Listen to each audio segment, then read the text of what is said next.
Okay, ladies and gentlemen, boys and girls, welcome to episode 242 Bay of Tales with Tiara. My next guest played over a decade of pro hockey, highlighted by 3 minor league championships and significant stints in the WHA and NHL. Despite this impressive hockey resume, however, he will forever be known as Jack HANSON, one of the iconic HANSON brothers that made famous through the 1977 classic film Slapshot, which stars Paul Newman and is still widely regarded as one of the best sports movies of all time. The HANSON brothers continue to travel the world, raising money for countless charitable organizations, and are still loved and celebrated wherever they go. He is a good guy, a handsome HANSON. A proud player, a terrific teammate, an amazing actor. He was born in Wisconsin and is tough like Charles Bronson. He didn't own a Toyota, but did move to Minnesota. He played some football growing up in St. Paul. He struck up some fear during his long hockey career. Listen up, you, he could stick handle too. Call sheets became a factor when he became an actor. He was part of the plot in the movie Slapshot. What a lucky human to be acting with Paul Newman. Hold on to your jocks. The movie still rocks. Folks, my number 2 TV athlete is Cheers, Ted Danson. My number 1 is our next guest. Please welcome Dave Hanson. Dave, how the hell are you doing, buddy? I can honestly say, TR, that of all the introductions I've ever had in my million introductions, that is the most unique and most entertaining and the most enjoyable one I've ever had. So after that introduction, I can only be doing very well. Thanks for asking. Well, thank you very much. It's an honor to have you on. Now, I know a little bit of this. I met you a couple of times. The first few were just as a fan, shake a hand, get a picture taken. Actually, in 2017, are you still running a rink in Pittsburgh? I was down there to play ball hockey. Yeah, that's where I'm at right now. Really? Okay, I know your surroundings. What a beauty area, and a nice rink too, by the way. So I want to know about, you've told me before, but I forget, because you were born in Wisconsin, but grew up in Minnesota. When did the move take place? Well, actually, it wasn't a move. It was my mom and dad were from Wisconsin, but they lived in St. Paul. My dad was in the Navy at the time. My mom's parents were still in Wisconsin. So when she was pregnant with me and ready to give birth, she just basically went with her mom to Wisconsin and ended up going into a little community house by a lake where I was born in Cumberland, Wisconsin, and got born there. Okay. That's kind of the short version of it. And then growing up then in St. Paul, you were into all kinds of sports, right?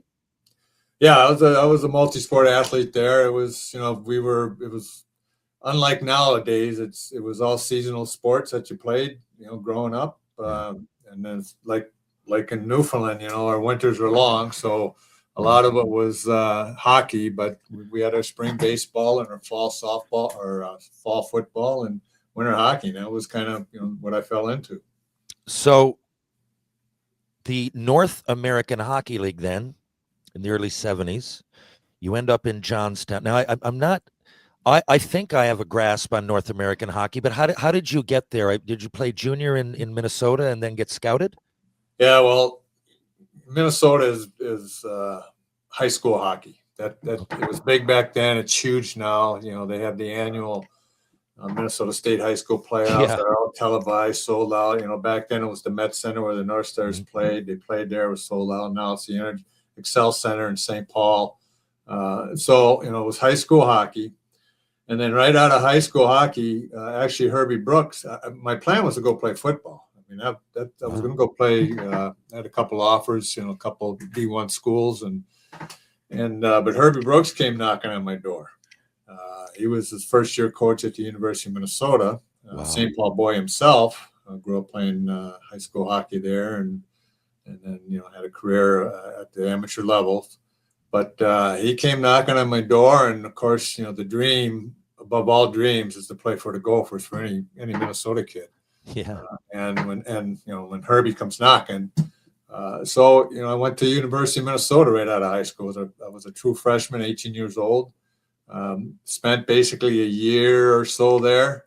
Wasn't good enough yet to play for the varsity team. I wasn't smart enough to hang in there and develop under Herbie. Got a little antsy. Went off and played my junior hockey with the St. Paul Vulcans for a coach by the name of Doug Woog, who then followed Herbie at the University of Minnesota and the coaching, became legend there. And then I got drafted and signed right out of junior. Really? With the Minnesota Fighting Saints of the WHA. I was being recruited by the Rangers at the time as well. But, again, to play hometown St. Paul, signed with the Saints.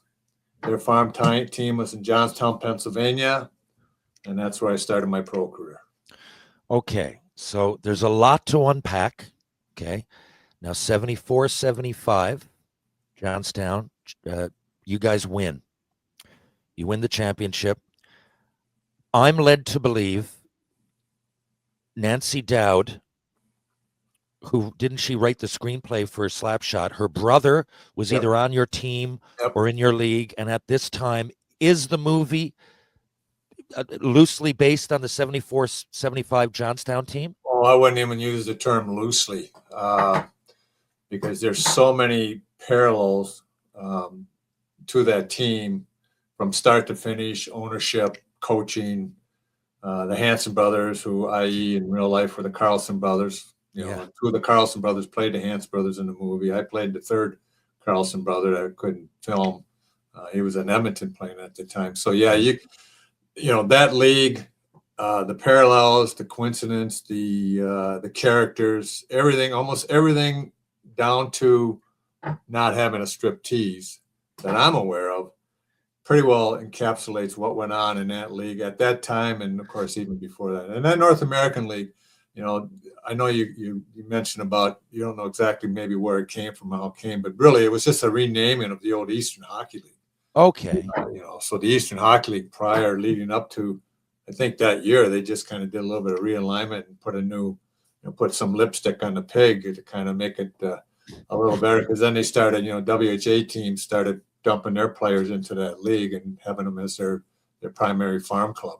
So it was a reputable minor league. I figured as much. I'm looking at the players playing in it. It just it didn't last long, and now it's just easy. Oh, the ECHL, the AHL, and the NHL, but used to be a lot of minor leagues, of course. Now, and that particular year, so yourself, and when you said it mirrored reality, so yourself and two of the Carlsons have between 245 and 250 penalty minutes each.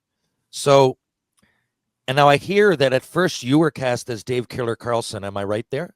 Well, that was the idea. Yeah, when they wrote the Killer Carlson role, along with the Hanson brother roles, in real life you had the three Carlson brothers with black rim glasses, tough guys, and you had in real life Killer Hanson, tough guy. And so she kind of just flipped the names, right? So so the concept was after they couldn't find enough actors to really, play the roles that could skate well enough to make hockey look like hockey. So they did think that. Sorry to cut you off. They did think that at first. We're going to get actors and teach them to play. They were getting all the A actors. They wanted Nick Nolte, Peter Strauss, John Travolta, Donnie Most, and the list goes on. They were going after A-listed actors to play these roles, and the guy that you alluded to, the brother of the screenplay writer, Ned Dowd, who played with us, she actually, and Universal actually brought him down into Los Angeles when they were doing casting calls to get these guys out on the ice, and he was doing evaluation. And then, these guys, like I said, Nick Nolte, Peter Strauss, these guys who could not skate, they then tasked Ned Dowd to try to teach him to skate, and finally it got to the point was, hey, there's nothing we can do with these guys. They just can't skate well enough to rise to the level of what you want the hockey to look like. And then that's when, and I kind of think it was either Ned and or Nancy that suggested, why don't you just go back and try to utilize these guys to play their parts? And so that's kind of how, that was the genesis of how that came. That's how it happened. Okay. And now Nancy, was she a fan and watching her brother and then just wrote a script and went to Hollywood, or was she already connected in the business and said, you know what, I have an idea for a show here? Yeah, she was already in the business. She was an established screenplay writer. And I forget, and maybe you know Terry better than I do, but so she wrote it's a Midnight Cowboy I think with John Voight, and won a whether it was an Academy Award or some prestigious award.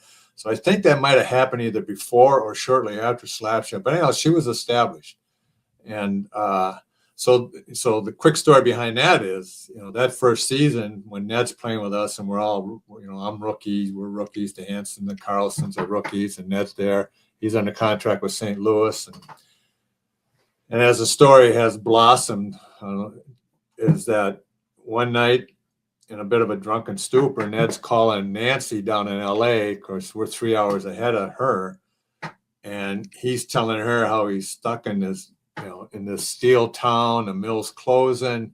You got to see the guys that I'm playing with. He starts describing them, and the team's being sold, and on and on, and and the iconic line she says to him, says, "Well, being sold, well, who owns the team?"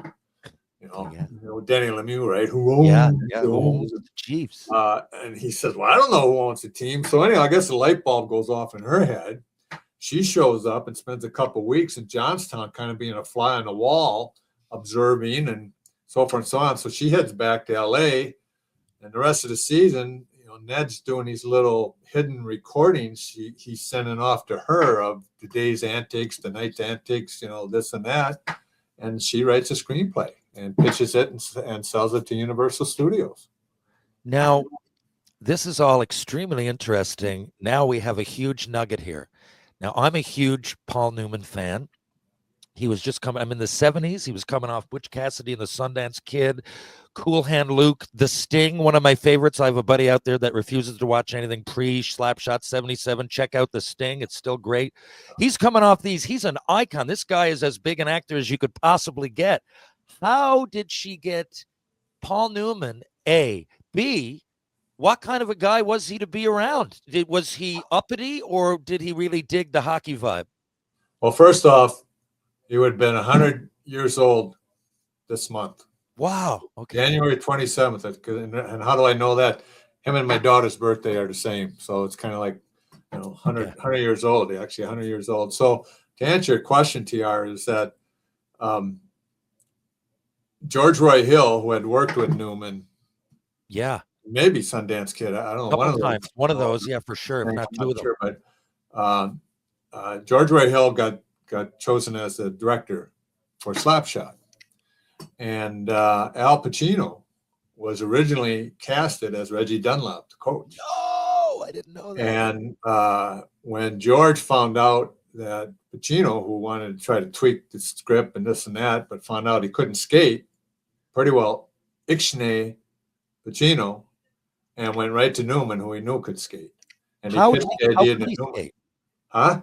Like, how did Newman know how to skate? Because he's not bad out there. I mean, you're looking at him, and of course, I mean, you put him with hitting and and real pay. I mean, who knows? But he looks like a formidable hockey player to me in that show.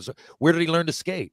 Well, he grew up in Ohio, not far from Pittsburgh, and skated as a kid and played a little bit of hockey. And then, even prior to coming out to actually start filming up in Connecticut where he lived, you hear stories where he would sneak off early in the mornings, go to the local rink and and sharpen up on the skating. So he did okay. Obviously when we got into the real hockey action scenes from a wide angle lens where you're looking down at the whole arena, they had a double because that was fast paced. That was all big hockey players out there and pro players out there playing, and they had a guy named Roddy Bloomfield who played for Binghamton as his double playing those scenes. But and to his credit, I mean, he was an athlete. I think he was 52 years old at the time, but he was in shape. He was probably had about a 4% body fat on him, and but he would come out with us, when we would skate around, and he would ask us, "Hey guys, got the scene coming up. How do I hold the stick here? What do I do?" And we would show him, and the next thing he'd be off in the corner of the rink practicing this and that, getting ready, and so he did pretty well. He wore those. If I remember right, I think with the old plastic Lang skates to kind of probably help keep his feet a little more comfortable and give him some support. But he came off on screen pretty good. But again, there's a little bit of cinematic magic there that made him look much better than he really was in real life. But he did well. He skated. treat you guys as peers, or did he spend all day in the green room? He was a blast. I can honestly say, first off, we weren't starstruck because he didn't behave that way. In fact, I'll give you a kind of an intro as to the kind of guy he was. The first time I met the guy, so I'm having a pregame nap. We're playing that night. I'm napping. I'm living in an apartment with two other guys, Bruce Boudreau being one of them, and Henry Taylor, another fella, and I'm hearing knocking on the door, and I'm thinking, I wake up. What is this? And I'm thinking one of the other two guys are going to answer. Well, they sleep like logs, so I get up in my underwear, in my socks. I open up the door, and there standing in front of me is a guy that looks just like Paul Newman. And he's looking at me, and he kind of, he says, "Are you Dave?" I says, "Yeah, I am." He says, "Geez, it looks like I'm disturbing." I said, "Wow, I got a game tonight." He says, "Well, I'm Paul Newman." He sticks his hand out, and I said, "Oh, hey, how you doing?" He says, "Well, look, I really apologize, very apologetic. I apologize. I got some guys from the art department. They want to look at your apartment. They want to get a feel for, hockey player's apartment. Would you mind if we come in and take a look?" And I says, "No." I says, "Come on in. No problem. I'm going to go back to bed. Just close the door on your way out. No worries at all." He says, "Okay." He says, "Sounds good." And then I start walking back. He says, "Hey, Dave," he says, "the race is on." And I forget what race, but some race car, right? He says, "You mind if I pop in while these guys are looking around and turn the TV on?" And I said, "No, go for it. Just close the door when you're done." And I'm ready to get in the back room. He says, "Hey, Dave," he says, "one last question." I said, "Yeah, what's up?" He says, "You got any beer in the fridge?" I said, "There's beer in the fridge, Paul. Drink as much as you want. Just lock the door." So that was my introduction to Paul Newman. So from that point on and afterwards, if you didn't know that he was, the megastar, you would not know he's the megastar. He would treat everybody equally. He was fun. He would practical jokes, left and right. We were pulling them on him. He was pulling them on us.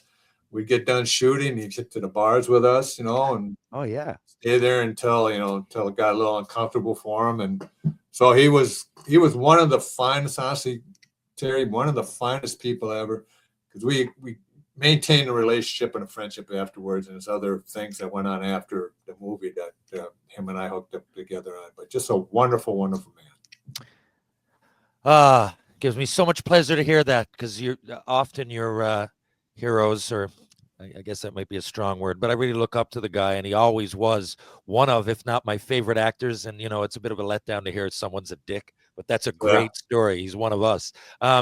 Did you guys know? Did you have any idea that it would be? I don't think you could have known it would be this iconic. But when you were filming it, did you see that there was going to be a level of cult following to this that ended up being exactly that? Well, I can tell you a bunch of jokes around that, but to tell you the truth, no. We actually started filming.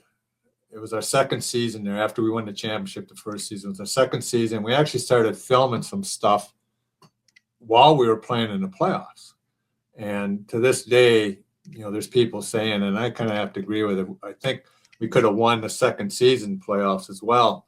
But, we were distracted with this kind of stuff, and, it took us out of our game, so on. So us and the Carlson brothers, Carlsons are from Minnesota as well. Our standard, hey, season's over with. What do? We go back home, drink beer, play softball, eat onion rings, get ready for training camp, and then go to training camp. They came to us. They pitched the idea to us. They said, "Would you want to be in a movie? This is what you're going to do." Yeah. So how much? $700 a week. We'll cover your apartment expenses. Absolutely. We'll feed you. It was something new, right? That's how it worked. That's wild. So for the next 3 months, that's what we did. And truthfully, probably because we were so new to it and had no concept. I mean, we didn't even realize how serious movie making was. It was just a big joke for us because we were hockey players being hockey players, whereas the professional actors coming in were acting to be hockey players, right?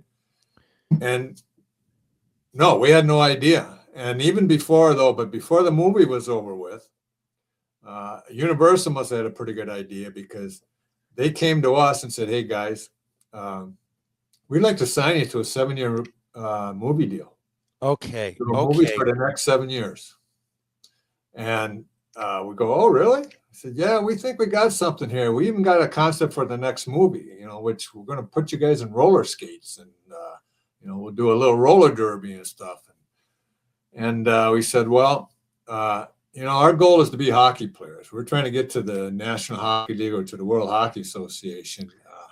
So, yeah, we'll do it as long as you can guarantee us that the only time we'll have to film is in the off season. Well, they wouldn't do that. They wouldn't guarantee us. So we said, no, sorry, we don't, if you can't do that, then, our goal is to be hockey players. And that was it. That is absolutely incredible. I didn't know that part of the story. That was my next question. Did you guys just jump at the acting union and it didn't work out and you went back to hockey, but you said, no, you're not leaving the game? Yeah.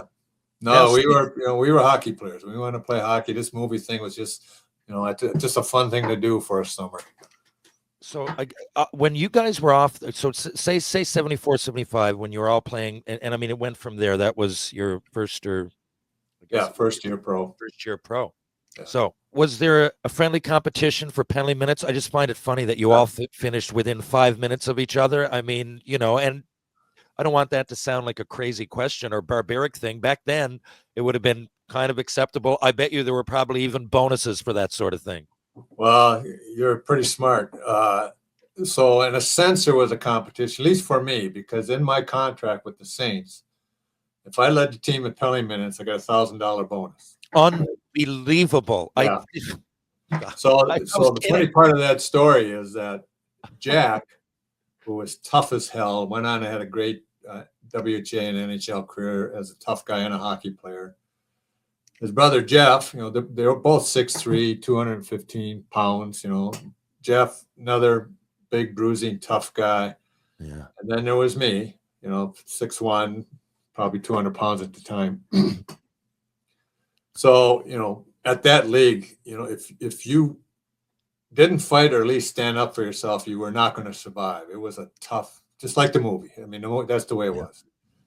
So Jack's with us for about a half a season, and we're making around our circuit through the league. And, as you know, we're the new boys in town and being challenged, or we're challenging, and we're fighting. Every game's a bench clearing brawl and so forth. So when Jack gets called up to Minnesota, he leaves about halfway through the season. He's leading the team in penalty minutes, followed by Jeff and me. So the last game of the season, I'm leading in penalty minutes. Now, before I get to that point, I'm leading in penalty minutes. Jeff is behind me by a few minutes, and Jack is still third on the team in penalty minutes, and he's only played half a season. So it kind of shows you, Yeah. We had some other tough guys on the team. Last game of the season, I'm thinking to myself, ching, I got $1,000 coming. Yeah, which is great money back then. Yeah. Jeff goes out, gets a 5-minute major and a 10-minute misconduct and a gross misconduct. Ends up getting 25 penalty minutes. Season's over with. He beats me by 1 penalty minutes. And those bastards from Minnesota would not write me a check because I did not lead the team in penalty minutes. For 1 penalty minute. Wow. That might be the best story of them all. Okay. And then here, I'm looking at it because your hockey DB is fascinating. But in 1976, 77, you played with 5 different teams. Did you just live out of a suitcase all year? I mean, well, I know that's probably happened before, but that's pretty unique. Right after we end the movie in June, I married a local girl from Johnstown in July. Okay.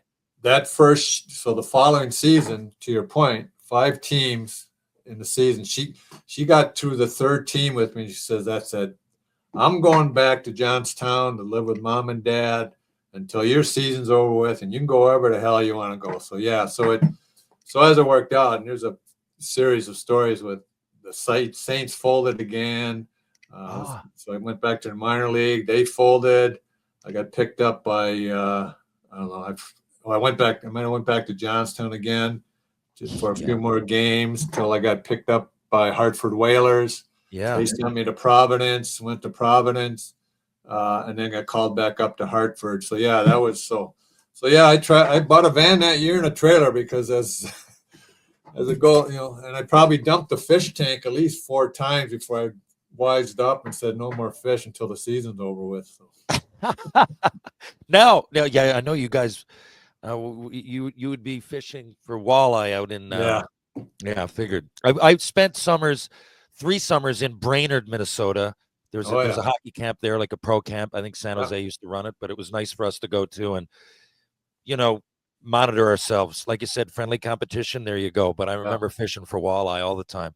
I'm aware of that Brainerd camp up there. That's I know the boys there, the brothers that run that up there.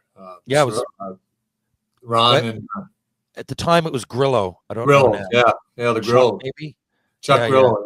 Yeah. Well, you know what I mean. Yeah. It makes that sense for a kid. That was a big place for all the pros to go up to, right? And yeah.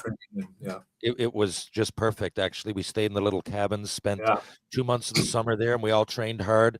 And then when it was, time to party, we were all together and kind of looked out for each other. 80-81, you're playing in Adirondack. Didn't realize this. Pete Mahovlich played on your team. Yeah. Ted Nolan, too, a couple of hockey legends right there. Before we even start with you guys won the championship.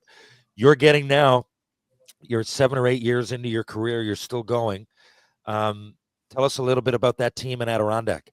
Well, that team actually probably could have competed at the, I don't know, some of the NHL clubs. It was a cast off of characters from the Detroit Red Wings that, they were trying to make some changes up there, but we had Stanley Cup winners there. You had Mahovlich, you had Tommy Bladen, who won with Philly, Mahovlich, who, his record. Yeah. Amazing. 5 Stanley Cups, I believe. Oh, geez. And Canada Cup. Yeah. Big role in it, too. Yeah. Georgie Lyle, who was WHA Rookie of the Year one year, and the list goes on and on as far as guys that were either established NHL players with a great resume or guys that were on the up, like Teddy Nolan and I'm trying to think who we had goalies. Jensen went on with the Capitals, was an all-star. So anyhow, it was quite an eclectic group of players that I got sent down and were pissed off and said, we're going to show those guys in Detroit, and we did. We won while they wallowed in last place or close to the last place in Detroit in the National League. We ended up winning the Calder Cup championship by beating Maine, who had Pelle Lindgren at the time, and a lot of other NHL stalwarts teams. So it was a great year in Adirondack, and a great bunch of guys to this day that I'm still very close with. It's funny, Ted Nolan being on that team, because Ted's 2 sons are in our show, and it's the 3 Jims, right? There's 3 Hansons. I mean, our show has more parallels with you guys than it does with the Mighty Ducks, put it that way. But it's funny that his 2 sons now, things come full circle. Is that? I didn't know that. Yeah, I know he had some pretty tough boys. Yeah, man. And Jordan, one of his kids got 3 Stanley Cups, 2 with LA, 1 with St. Louis. Great guy, and got some awesome. Yeah, Teddy's. That family there is one of the finest families I know, and Teddy's one of the greatest teammates I ever had, and a good friend, and obviously just an outstanding coach that pretty well got a raw deal. Man. For whatever reasons, but who knows? I just read the book, though. It's really intriguing, and the boys are good friends. They'll be happy you said that. Now, you go a couple more years, 83, 84's the last year you would have played with Toledo, of course, and then Indianapolis in the Central League. But the year before, so your second last year, you play with Indianapolis. 80 games played again. You're still getting points, 39 points, 285 minutes. The move to Indianapolis was successful, but I guess you were at the end of your career. You ended up winning. This is a 3rd minor league championship, which, people, it's a rare thing. You're a winner. So after that, did you think coaching right off the bat? Did you go back into acting? What did you do when you finished that long ride, which is pro hockey, and of course, littered with acting opportunities? Well, as you know, TR, the hockey community is a small community, and if you do your job, keep your nose clean, have considered a guy with integrity and so forth, you meet a lot of good people. and relationships that just either last a long time or get rekindled after the game, so forth. So yeah, when I was in Indianapolis, that was the Islanders farm team. So I think it was the second or third year that the Islanders won the cup, and it was the second year that Indianapolis won the cup in consecutive. Cups. So I was fortunate to be there with being coached by Freddie Creighton, and then the following year, I was supposed to sign again with the Islanders as well, but Bill Torrey was there, and even though Fred Creighton wanted me back, they brought in a bunch of rookies, and Torrey says, "Listen, we got to let these kids play, and see if they can make it before we make a decision on whether to keep them or send them back to juniors." So the roster spots, at least in Indianapolis, are pretty well filled up. So Dave, we want you to still keep playing. So when that opportunity happened, so I said, okay. I said, well, I got friends in Toledo, and I know Billy Inglis, the coach there. I said, so I signed in Toledo in the International Hockey League. And then, long story short, when those junior kids didn't pan out, Fred Creighton called me back to play in Indianapolis and wanted to sign me there. The Islanders wanted to sign me, but Toledo wouldn't let me go. And the commissioner of Toledo, the commissioner of the International League, was the same commissioner of the Central League where Indianapolis was playing. And so I couldn't just quit and jump out of the International League to the Central League because it was the same commissioner. So Toledo wouldn't let me go. Indianapolis says, well, we got to fill your spot. We got to find somebody because we have a need here. So I got stuck in Toledo. And I pretty much, at the end of that season, although it was a great bunch of guys, it was just a shit place to play. At the end of the season, I said, if this is where my career is finally gone, I've had it. Cleaned out my locker. We were right next to the Maumee River. I walked out to the middle of the bridge, took my skates, threw them in the river. I says, I'm done. That's it. Really? Yeah. So anyhow, to follow up on your question, was I thinking about coaching? Was I thinking about? I really wasn't thinking about anything. I had no idea what the next thing I was going to do, but I got contacted then by the general manager of the Adirondack Red Wings when I played in Adirondack. Was a guy by the name of Ned Harkness, who also was had an outstanding collegiate career in coaching, and then was a GM and coach in the National Hockey League. And he called me one day, and it was right after I actually got a call from the University of Minnesota by a fellow by the name of Brad Buto, was head coach there. And he says, hey, Dave, he says, what are you doing next year? And I said, I think I'm done. He says, well, I'd like to have you come in and be an assistant coach for me at the university. And I thought it was great. I said, well, can I get back to you? And then talk to my family. And my desire was, oh, this is awesome. I get to go back to the U, where I started and coach. I want to stay in the game. So I was pitching. So when Ned Harkness called me, I started asking him about, collegiate coaching, because he's got the experience, and he was telling me all this and giving me advice about it. And then he said, after it was all said and done, I pretty much made up my mind, well, that's what I'm going to do. And he says, well, Dave, he says, the reason I called you is because I was wondering if you'd like to come and work for me. I said, really? Doing what? And he says, well, I'm running the Olympic Regional Development Authority, which was a public authority that New York State created to manage and oversee all of the Lake Placid Olympic facilities. He says, I'm running that. We're going to take on another ski area a little bit south of us in the Adirondacks, and I'd like to have you come and work for me there. I said, Ned, I've skied once in my life, and I almost killed myself. I said, I'd never ski again. I said, what the hell am I going to do there? And he says, I don't know. We'll find something for you. So TR, this is how much I respected the man. He asked me to come and work for him, and I respect him so much that I said, you know what? I will do that for you. And I gave up hockey. And I literally went to the Adirondacks, stayed in a back trailer for about a month in this dumpy dumping trailer when my family was still in Pennsylvania, not knowing what the hell I was going to do. But I went to work every day just and I started skiing. And a month later, he fired the general manager of the ski area. And he says, you're the general manager. Now run this place for me. And I was the general manager of Gore Mountain Ski Area in the Adirondacks for the next 7 years. For 7 years? Wow. And then I made the Interesting, stupid man. decision to get back into hockey. Yeah, that's a chunk of your life. Okay, look, Yeah. I know we 5 minutes more than I said I'd keep you, so I have two more questions for you, if that's okay. Sure. Now, 79, and by the way, were you a defense? This is not one of the questions, but just yes or no. Were you a defenseman the whole way? No, I broke in as a defenseman and got converted to a forward, and then I was one of those utility guys that they Okay. throw me wherever they need me. Yeah, so I basically, thought so. but I ended my career as a forward, basically. Yeah, I thought so. Now, in 79-80, you get a chance to play for the Minnesota North Stars. I know you'd played for the Fighting Saints, and my dad played in the WHA, so it's a reputable league. I'm not putting it down. It's a great league, Oh, yeah. especially in the 70s. But now the NHL's the NHL. You play in Minnesota, your hometown, for the Minnesota North Stars, and you snipe a goal. You play a sizable portion of 79-80. Do you remember the goal? I mean, could you remember? Yeah. Do you remember who you scored on? And was it a home game? Yeah, ironically, it was against Detroit Really? in St. Louis. Yeah, I mean, and the way I ended up in Minnesota is Detroit traded me to Minnesota. Wow. And so, yeah, I'm in Detroit. It's the first year Joe Louis Arena is open. The Red Wings are playing in it.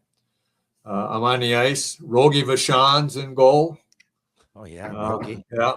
And I'm out there with Tommy Younghands and Mike Polich. And I'll gladly tell you that they fed me in the slot, and I picked the top right-hand corner and just blew it by him, and he didn't see it at all. It was so fast, and that would be a lie. I have no idea how the hell it went. I was really I bid on that one. Yeah, and it's funny because I had a guy call me about, I don't know, a year or two ago, and he says, "Hey," he says, "I'm writing a book." He says, "I'd like to talk to you." And he says, "Okay, what's it about?" He says, "I'm talking to everybody that only scored one goal in the NHL." He says, "And you're one of the guys at the top of my list." Ken Reed, yeah, that was Ken Reed. I have the book, to be honest. Oh, yeah? Yeah, I do. It's interesting to say the least. Okay, and my last question, of course, in real life, do you hate root beer? No, it's funny because every time I go back to Minnesota, I go back home and I take a trip up to the old homestead in Wisconsin. I go past an A&W root beer stand, and I stop every time so I can have a good frozen mug of A&W root beer. Ah, beautiful. I actually prefer root beer over grape and orange, but for the sake of the movie, it was give me a grape and orange, none of that stinking root beer. It's an iconic line, as is the movie, as are you. Listen, man, I really appreciate it. Do you have anything to promote? I know you do a little bit of cameos, don't you? I do those now too. Yeah, I'm not on social media, TR, but thanks for asking. I have a lot of fun on Cameo.com. So if anybody's looking to have me put on the foil and give a little shout out to Old Time Hockey to a friend or a foe of theirs, just look me up on Cameo.com. Beautiful. Well, listen, thanks. It's been a treat. I'm a huge fan. Thanks for doing this, and I assume our paths will cross again one of these events in the near future. Okay, I hope so too, buddy. Thanks again. My pleasure. There you have it, folks. Dave HANSON. Thanks for listening. If you're downtown St. John's, Newfoundland and Labrador, and you want to have a beer, you want to have a coffee, you just want to check out George Street, go to Trinity Pub, TJ's Pub, Rob Roy Confusion, the Martini Bar, Greensleeves, and of course, the Bull and Barrel. If you'd like to have a bite to eat, check out Loose Tie, Blue on Water, and of course, Wedgwood Cafe, who also do catering. You want to work out, you want to strength and balance for the body and mind? Rope Walk Lane. Look no further than Power. Ryan Power at Power Conditioning. Strength, balance, body, mind. You want to go to Mr. Lube? There's two locations here in beautiful Newfoundland and Labrador. St. John's, Newfoundland and Labrador, that is. One's on Torbay Road, one's on Kemba Road. Live, laugh, lube. Check out the Carpet Factory while you're at it. And, of course, Crown Cabinets. True Hockey, take what's yours. Pitbull Pain Relief, the paint sticks that just don't quit. And, of course, I love my Mugsy jeans. Season 4, Shoresy, out now on Crave Canada, Hulu in the United States, February 26th. Thanks for listening, folks. Be back next week. Just another couple of Tales with TR. Catch you guys on the rebound.